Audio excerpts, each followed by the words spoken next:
darah adalah klasifikasi darah suatu individu berdasarkan ada atau tidak adanya zat antigen warisan pada permukaan membran sel darah merah. Hal ini disebabkan oleh adanya perbedaan jenis karbohidrat dan protein pada permukaan membran sel darah merah tersebut. Antigen dapat berupa protein, polisacharida, dan molekul lainnya yang dapat merangsang tubuh untuk menghasilkan antibodi dalam plasma darah. Sistem penggolongan darah ABO.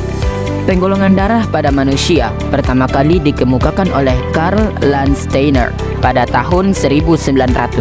Menurutnya, setiap orang mempunyai golongan darah yang berbeda-beda. Berdasarkan ada tidaknya aglutinogen, golongan darah manusia dibedakan menjadi 4, yaitu golongan darah A, B, AB, dan O. Aglutinogen adalah substansi dalam sel darah merah yang dapat digumpalkan oleh aglutinin.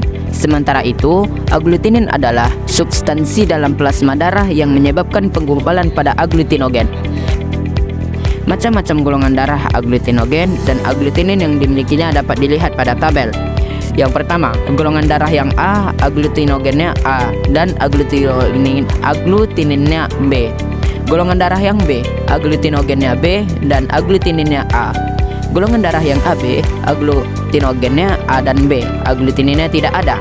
Dan golongan darah yang O, aglutinogennya tidak ada dan aglutininnya A dan B.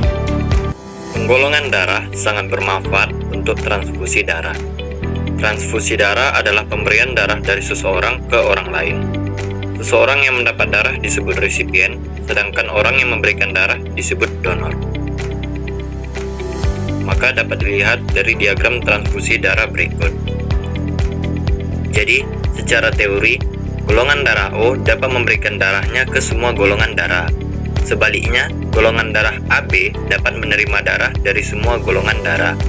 Akan tetapi, pada praktiknya, transfusi darah dilakukan sesama golongan darah. Hal ini dilakukan sebagai upaya untuk mengantisipasi agar tidak terjadi mekanisme penolakan dari tubuh penerima. Yang kedua, sistem penggolongan darah resus. Penggolongan darah berdasarkan sistem resus atau RH ditemukan pada tahun 1940 oleh Landsteiner dan Wiener. Sistem penggolongan darah resus terbagi dua, yaitu resus positif. Terjadi apabila darahnya menggumpal jika diberi serum anti-RH.